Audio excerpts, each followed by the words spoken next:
দর্শক, স্বাগতম আরেকবার জামানস বয়স শোনার জন্য ভয়েস ফর ডেমোক্রেসির পক্ষ থেকে। দর্শক, সেন্ট মার্টিন বাংলাদেশের একটি দ্বীপ। এটি সম্পূর্ণরূপে বাংলাদেশেরই একটি অংশ, কিন্তু গত প্রায় এক সপ্তাহ থেকে সেই দ্বীপটি অনেকটা বিচ্ছিন্নই হয়ে আছে বাংলাদেশের মূল ভূখণ্ডের সাথে। মায়ানমারের বিদ্রোহী গোষ্ঠী নাকি সামরিক জান্তার লোকজন, তারা থেমে থেমেই গুলি করছে, এই বিষয়টা এখনো পরিষ্কার করে বলা যায়নি।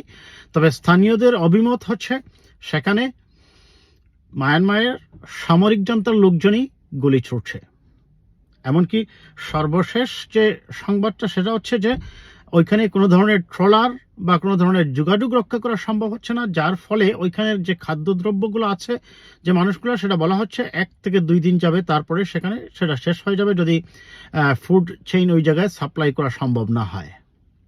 এমত অবস্থায় আমরা দেখি যে সরকারের এক ধরনের করছি, করব বা প্রতিবাদ জানাচ্ছি, কথা বলেছি, এই ধরনের এক ধরনের স্লো অ্যাক্টিভিটি। আমরা যদি বিষয়টাকে দুইভাবে ব্যাখ্যা করি, একটা হচ্ছে যে তাদের সাথে আলোচনা করে যে কেন তারা এইখানে গুলি ছুটছে। আমরা জানি যে মায়ানমারে তাদের জাতিগত দ্বন্দ্ব আছে এবং তাদের সরকারের সাথে, যারা সরকার পরিচালনা করে, তাদের সাথে তাদের যে বিদ্রোহী গোষ্ঠীগুলো আছে, প্রায় 136টার মতো আসলে উপজাতি গোষ্ঠী আছে মায়ানমারের। যদি একটি ছোট দেশ, কিন্তু এত বেশি সংখ্যক উপজাতি সংখ্যা, তাদের মধ্যে সবসময় দেখা যায় যে এক ধরনের সংঘাত সংঘর্ষ লেগেই থাকে।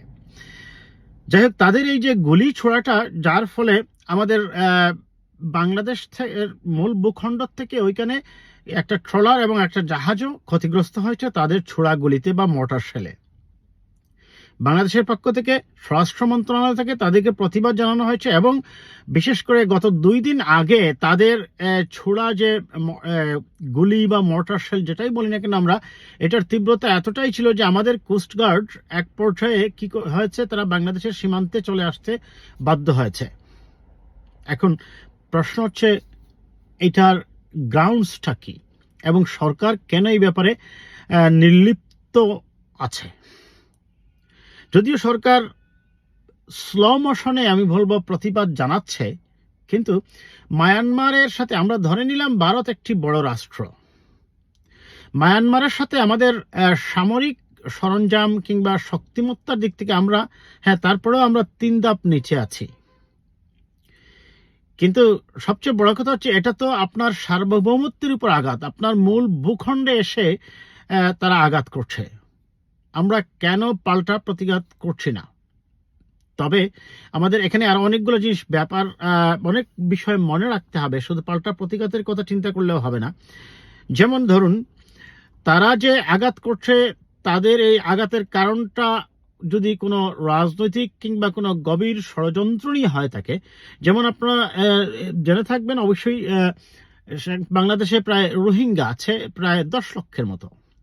এই রোহিঙ্গারাও এসেছিল মূলত তাদের যে এথনিক ক্লিনসিং বা জাতিগত নির্মূলের কারণে। তারা চেয়েছিল ওইখান থেকে মুসলিমদের নির্মূল করে দিতে এবং তারা সেটা করতে পেরেছে এবং বাংলাদেশ সেটাকে অ্যাকসেপ্ট করেছে।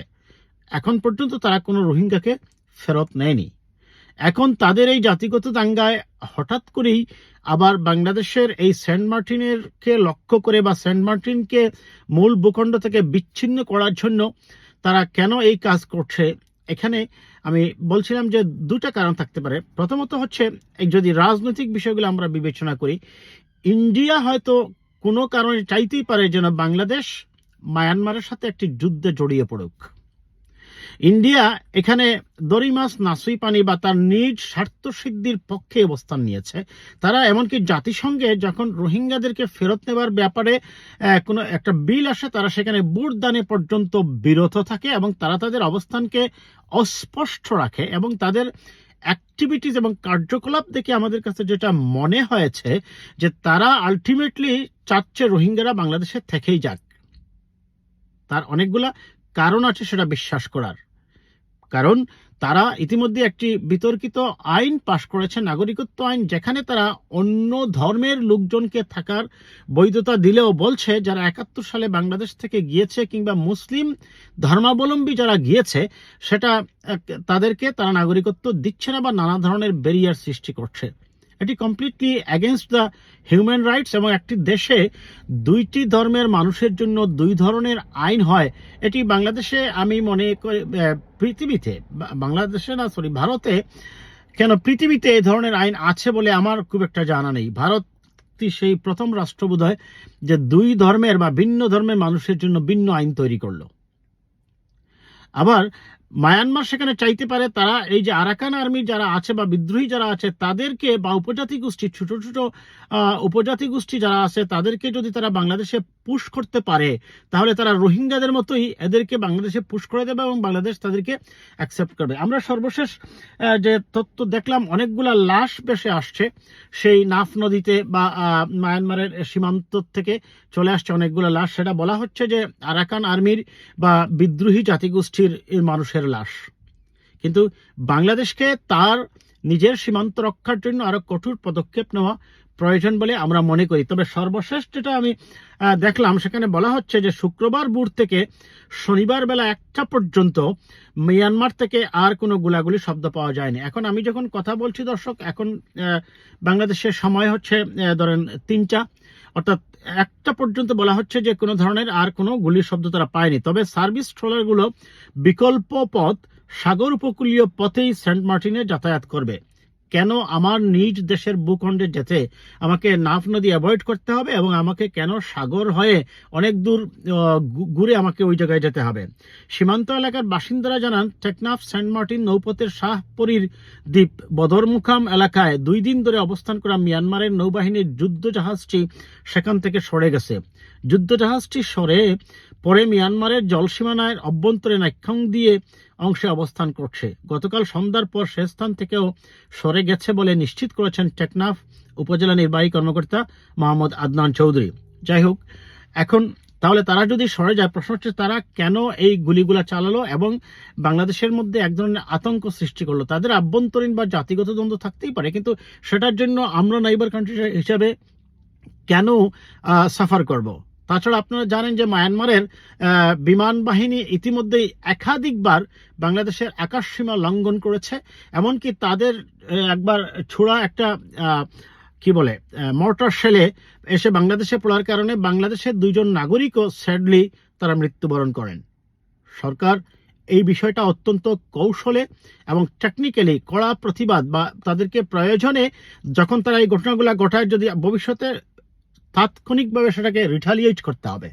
আর যদি দুর্বলতা দেখানো হয়, আমি মনে করি তারা আবার সাহস পাবে রোহিঙ্গাদের মতো এইরকম কোনো কিছু একটা করার তারা চেষ্টা করবে। তবে এখানে মনে রাখতে হবে বড় ধরনের যুদ্ধে বাংলাদেশে জড়িয়ে পড়ার কোনোই কারণ নেই। কারণ এখানে আমি আগেই বলেছি, আমি আবারও এটা বলছি দর্শক, যে ভারত এখানে চাইতেই পারে বাংলাদেশ যাতে মায়ানমারের সাথে একটা পুরোপুরি যুদ্ধে জড়িয়ে যাক। বাংলাদেশকে সেখানে সতর্ক থাকতে হবে। যদিও এই সরকারের ভালো বন্ধু হচ্ছে ভারত, কিন্তু ভারতকে আমরা কখনোই বাংলাদেশের মানুষের স্বার্থে রোহিঙ্গাদের প্রত্যাবর্তনের ক্ষেত্রে তাদের কোনো ধরনের ভূমিকা তো দেখিনি। রহস্যজনক এবং বাংলাদেশের বিরুদ্ধে অবস্থান নিতেই আমরা দেখেছি। যদিও এই সরকার দাবি করেন ভারত তাদের বন্ধু, কিন্তু সেটা তাদেরকে ক্ষমতায় রাখার জন্য অবৈধভাবে ভারত তাদের বন্ধু বলেই দেশের মানুষ মনে করে। ভালো থাকবেন দর্শক, কথা হবে আবার কোনো বিষয় নিয়ে।